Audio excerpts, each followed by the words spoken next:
네, 어제부터 여론조사 공표 금지 기간 들어갔고요. 오늘 내일 이틀간은 4.7 재보궐선거 사전투표가 진행됩니다. 여야 모두 사전투표율이 선거 판세를 좌우할 변수, 최대 변수로 보고 있는 만큼 유세전도 뜨겁습니다. 오늘도 여야 후보 캠프 목소리 들어보겠습니다. 국민의힘 오세훈 후보 선대위의 오신환 공동 선대위원장 연결돼 있습니다. 안녕하십니까? 예, 안녕하세요. 오신환입니다. 예, 떨어지시고 이제 공동 선대위원장으로 가셨군요. 네, 그렇습니다. 예, 유세 현장 같이 다니십니까? 오세훈 후보랑? 제가 어제 저녁에 예.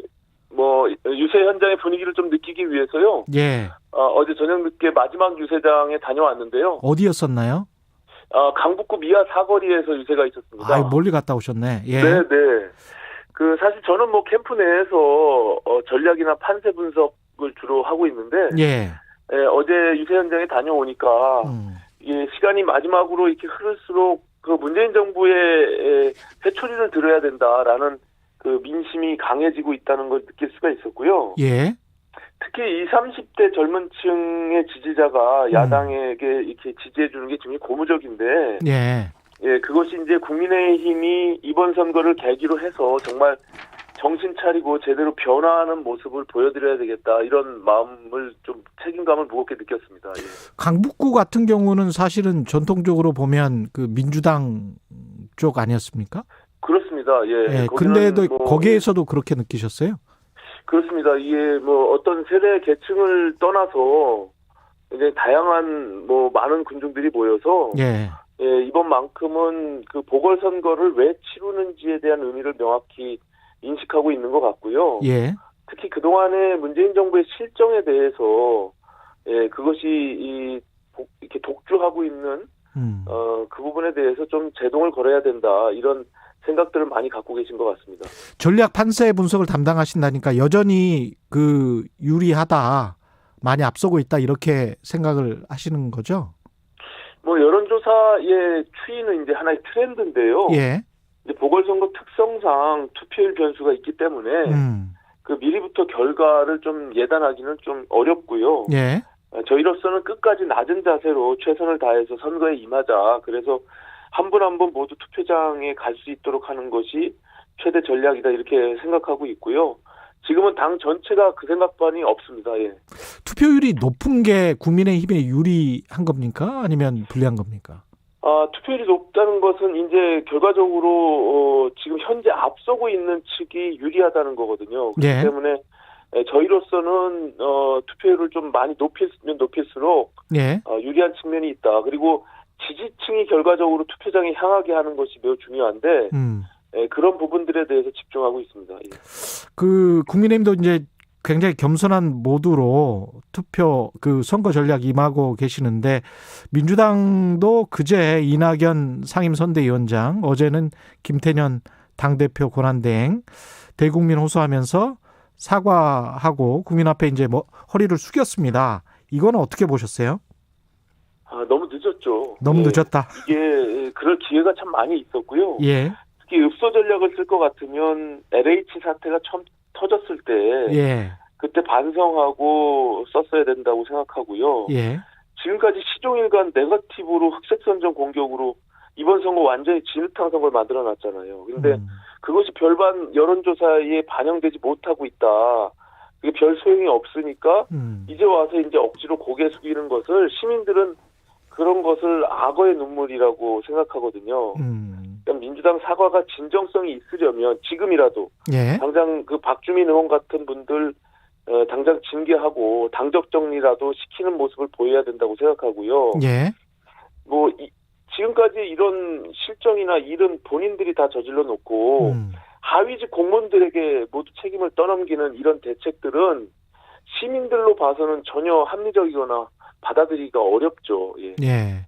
내곡동, 오세훈 후보의 내곡동 땅이랄지 용산 참사 관련된 야당 쪽에서는 망언이라고 하는데요. 아니, 야당이 아니고 여당 쪽에서는 망언이라고 하는데요. 이게 어떤 선거에 영향을 미칠까요? 뭐 내곡동 땅 문제는 벌써 10년 전에 울고 먹었던 거 다시 들고 나온 거고요. 예. 그리고 이미 보름 전부터 파상 공세를 하고 있지만 전혀 여론에 그것이 작동하고 있지 못하다 저는 이렇게 보고 있습니다. 왜냐하면 여론이 작동하지 못한다. 예. 네, 그것은 결과적으로 오세훈 후보가 시장 재임 시절에 자신의 직권을 남용해서 특혜를 받았느냐 이 부분이 쟁점이 돼야 되는데 예. 쓸데없이 거짓말 프레임으로 자꾸 옮겨가면서 선거에 유리한 국면을 맞이하기 위한 그런 전술적 측면이 있다. 그리고 LH 땅 투기를 막기 위해서 이 문제를 들고 나온 것이라는 것을 서울 시민들은 너무나 잘 알고 있다고 생각하고요. 예. 그 용산 발언의 경우는 사실상 이제 갑작스러운 질문에 후보가 좀 더 실수했다라는 측면이 있고 본인이 어제 사과를 드렸고요. 예. 그 부분은 전체 맥락을 보면 그 문제를 해결하기 위한 시장으로서의 책임감을 다하다 보니 그런 측면이 있었다라고 말씀을 드리는 과정에서 그런 얘기가 나온 것이거든요. 그렇기 네. 때문에 당연히 경찰의 과잉 진압이 문제라고 생각하고 사태의 책임을 임차인에게 돌린다는 것은 아니라는 점을 분명히 이해해 주시기 바랍니다. 근데 오세훈 후보 공약들 중에서 이제 재건축 재개발을 많이 이제 푸는 이런 공약들이 많잖아요. 네네. 그게 혹시 이제 부동산 가격 가뜩이나 높은데 더 앙등시키지 않을까 그런 우려는 있습니다. 어떻게 생각하세요? 지금 부동산이 폭등하고 문제가 있다는 것은 공급이 부족해서 일어났다라는 것을 지금 문재인 정부도 스스로 자인하고 있잖아요. 예. 지금 왜 그러면 이낙연 당대표와 김태년 원내대표가 사과를 합니까? 국민들 앞에. 그래서 지금 변창흠 국토부 장관도 공급 확대에 대해서 지금 주력하고 있고 박영선 후보조차도 지금 공급 확대하겠다라고 지금 내놓고 있습니다. 그래서 이것은 시장이 역효과를 낼 수 있는 부분들을 잘 보완하면서 공급 확대는 불가피한 측면이 있고요. 예. 특히 이 무분별한 규제들을 풀어야 되는 측면들도 함께 시장이 제대로 작동할 수 있도록 하는 게 매우 중요하다 이렇게 생각합니다. 구체적으로 무분별한 규제라는 거는 어떤 걸 말씀하시는가요? 실수요자들에 대한 대출 규제가 있잖아요. 대출 규제. 본인들이 지금 유동성 자금을 갖고 있지 못한데 무조건적으로 LTV를 다 묶어놓은 상태에서 네. 현금을 많이 갖고 있는 부자들만 집을 살 수 있게 만드는 이런 무책임한 정책이 어디 있습니까? 예. 그 오세훈 후보 공약 중에 무소득 1주택자 재산세 면제 공약 이거는 어떻게 생각해야 되나요? 가령 이제 30억 원 아파트를 가지고 있는데 어르신이어서 뭐 퇴직을 하셨어요. 그래서 소득이 없어요. 이러면 네. 재산세가 면제다 이런 이야기인가요? 그 30억 원 가령 예를 들면 30억 원이 좀 무리가 있을 수 있는데 이 집을 예. 지금 이 정부가 5억 원, 10억 원을 올린 게 누굽니까? 이 정부의 잘못된 부동산 정책으로 가만히 있는 사람들이 본인이 집값을 올려달라 한 것도 아닌데 지금 그리고 말씀하신 1가구 1주택이고 또 소득이 없는 경우는 대부분 노년층의 은퇴 세대잖아요. 예. 근데 이분들은 소득이 없어서 주택담보대출도 못 받아요. 이 정부의 정책으로 보면. 그리고 높은 세금을 부과하면 당연히 생활이 문제가 생길 수밖에 없잖아요. 그래서 저는 이렇게 타겟 계층을 해서 지금 말씀하신 이 소득의 구간별로의 그런 부분들을 좀 세밀하게 구간을 나눠서 환급하는 방법을 쓰면 뭐 국회 입법 절차 없이도 서울시 차원에서 충분히 그 부분에 대한 해결책을 찾을 수 있다. 저는 이렇게 보고 있습니다. 서울시 차원에서도 할 수 있다. 마지막으로 야당 입장에서 이번 선거가 왜 중요한지 말씀해 주십시오. 사실 너무나 황당하게도 시민들 모두가 이번 보궐선거를 왜 하는지 잘 알고 있기 때문에 선관위는 현수막에 이 문구를 못 쓰게 한다잖아요. 그만큼 박원순, 오거돈 두 분의 성추행 사건에 대한 그 의미를 서울 시민들, 부산 시민들이 잘 알고 있다 저는 이렇게 보고 있고요. 이게 어떻게 대한민국의 수도 서울과 제2의 도시 부산에서 두 분 전직 시장이 모두 성추행 사건으로 보궐선거를 치르게 됩니까? 이거는 정말 부끄러운 선거입니다. 그런데도 지금 아직도 피해자는 소중한 일상으로 회복하지 못하고 있고 고통받고 있어요. 민주당은 전혀 반성하지 않고 용산공원을 박원순 공원으로 하자는 이런 끊임없는 2차, 3차 가해를 가하고 있는 것은 저는 반드시 심판해야 된다 이렇게 생각하고요. 예. 성추행 사건이나 부동산 대란 또 문재인 정권 실정에 있어서 반드시 이번 4.7 보궐선거로 그 책임을 물어야 한다. 그래서 모든 시민분들께서 한 분 한 분 투표장으로 가셔서 이런 정말 혼란스러운 부분들을 가장 빨리 수습할 수 있는 오세훈 후보에게 힘을 좀 보태주십사 하는 말씀을 간곡히 부탁드립니다. 예. 예. 오늘 말씀 감사합니다. 네, 고맙습니다. 네, 오신환 국민의힘 오세훈 서울시장 후보 공동선대위원장이었습니다. 예, 이어서 더불어민주당 중앙선대위 노웅래 공동선대위원장 연결돼 있습니다. 위원장님 안녕하십니까? 예, 노웅래 의원입니다. 안녕하세요. 예, 오신환 선대위원장은 거의 이긴 것처럼 이야기를 하고 있는데 막판 민심 어떻게 보고 있습니까? 예, 이겼는지 졌는지는 기구 짧은 거 대봐야 되는 거고요. 예. 지금 이제 야당이 하여튼 유리하게 보이는 판세인 건 사실인 거죠. 예. 이제 선거가 이제 막바지로 치닫고 이제 오늘 이제 사전 투표가 시작됐지 않습니까? 예. 이제 이러다 보니까 지지자들도 이제 결집을 하고 있는 거고요. 특히 이제 저희 같은 경우에는 이제 그동안 추진했던 개혁 이 자체가 완전히 부정되어서는 안 된다는 위기감이 좀 커지고 있는 건 사실이고요. 예. 그래서 현장에서 다소 열기도 좀 느껴지고 지도 격차도 좀 줄어들고 있는 것이다 이렇게 저희는 보고 있습니다. 근데 솔직히 유세 현장에는 아직도 선거운동원 중심인 건 맞는 거고요. 예. 일반 유권자는 아직도 좀 차갑습니다. 많지 않은 편이라고 볼 수 있겠고요. 예. 어떻든 간에 민주당이 부동산 투기 문제 등에 대해서 좀 뼈저리게 반성하고 국민들에게 다가가는 구체적인 대책을 내놓지 않는다면, 그걸 내놓는다면은 좀 판을 흔들어서 한번 해볼 만하다. 저희들은 그 현장에서 그렇게 보고 있습니다. 근데 이제 부동산 투기도 제대로 대처를 해야 되겠지만 부동산 가격이 너무 오른 것, 거기에 관한 이제 정부의 책임, 이걸 묻고 있는 것은 아닌가 이런 생각도 듭니다. 민심이. 그러니까 부동산 정책에 대한 그 누적적인 불만이 지금 함께 지금 이 투기 문제와 같이 지금 그렇죠. 국민들이 보는 거 아니신가요? 예. 그래서 이번에는 좀 이게 사실상은 시정 뽑는 선거인데 좀 민주당 좀 혼내줘야 되는 거 아니냐? 예. 회초리 들어야 되지 않느냐? 하여튼 이런 심정이 좀 깔려 있는 거는 그런 건 있다고 봅니다. 그래서 이제 저희들이 좀 여러 가지 대책을 내놓는 거고요. 예. 그래서 이제는 그 대책이 그 명분보다는 국민 눈높이에 맞는 대책이 필요하다고 보는 거고요. 이 재산세 문제도 공시지가가 계속 과도하게 올라서 재산세 문제도 있는 거고요. 그리고 아까 우리 얘기한 것처럼 우리 실제로 지금 코로나19 상황에서 국민들이 너무나 어려운 상황이고 그래서 재산세 그 부분도 좀 코로나19 상황에서는 조금 경감할 필요가 있다 하는 이제 지적이 있는 거고요.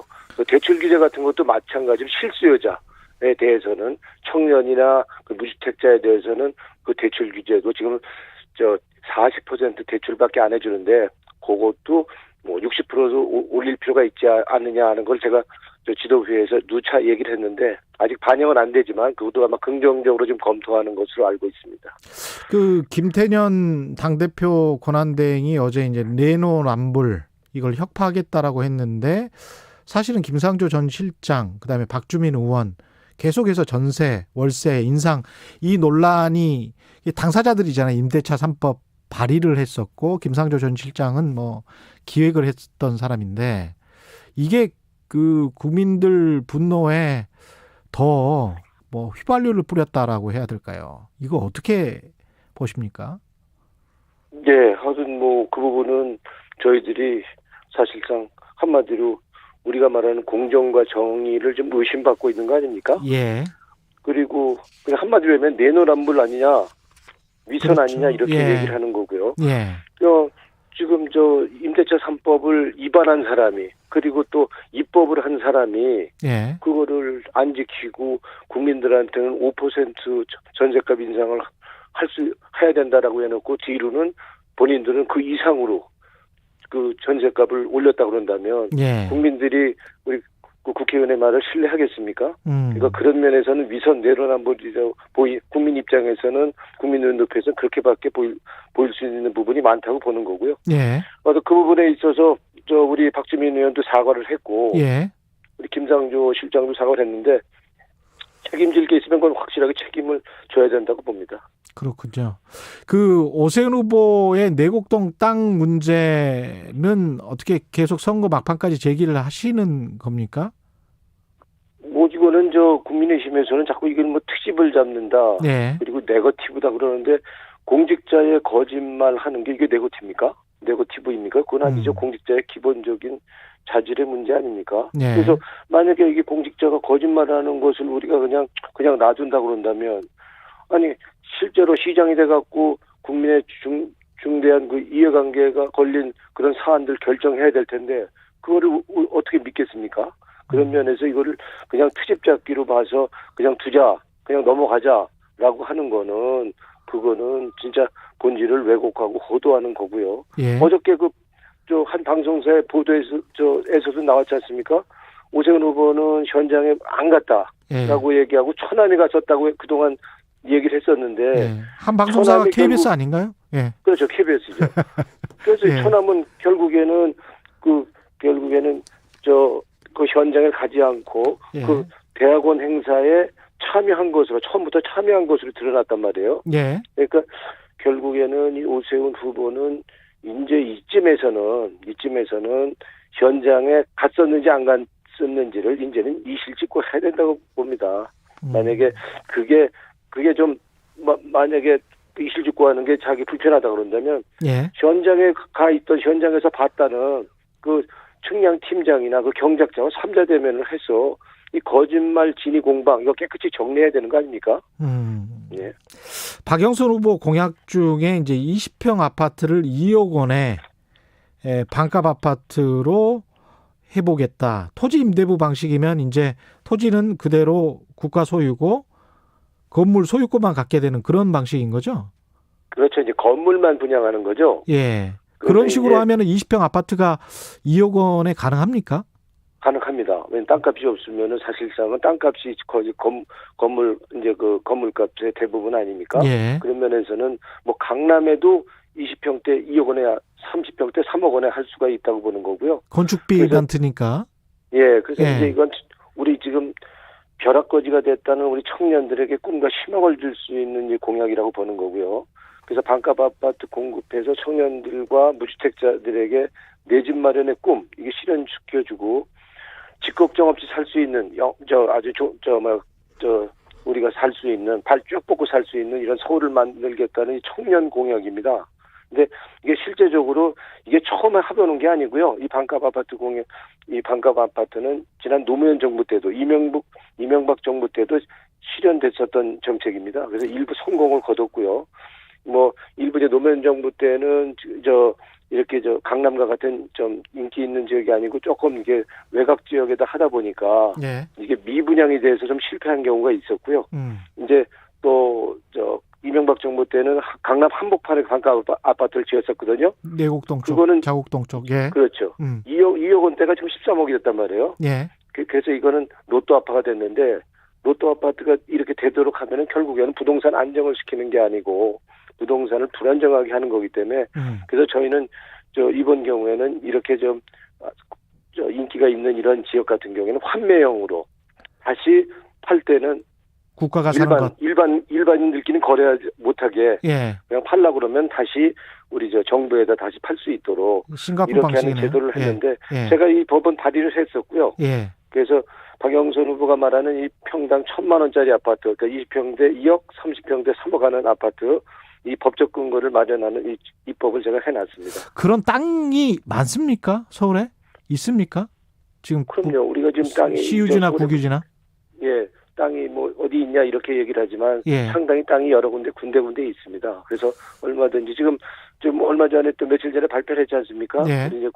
우리 공공 주도의 아파트를 이제 짓겠다 해갖고 2만 호 이상의 아파트 이제 계획을 이제 발표했는데요. 예. 그거 외에도 여러 지역에 상당히 우리 있다고 봅니다. 그래서 그 지역을 활용한다 그런다면 얼마든지 아파트 우리 박영선 후보가 말하는 5년 동안에 30만 호를 지어서 정말 집 없는 서름 그리고 청년들의 그 벼락거지는 이 서름을 내 집 마련의 꿈을 실어주고 집 걱정 없이 살 수 있도록 하는 그 서울을 만들 수 있다 저는 확실하게 기대하고 있습니다. 근데 사실 이 토지임대부 주택 같은 경우는 경실련에서 오랫동안 주장을 해왔던 건데 여당이 그러면 빨리 이거를 채택을 해서 하지 그동안에 왜 이렇게 시간 걸리다가 선거 때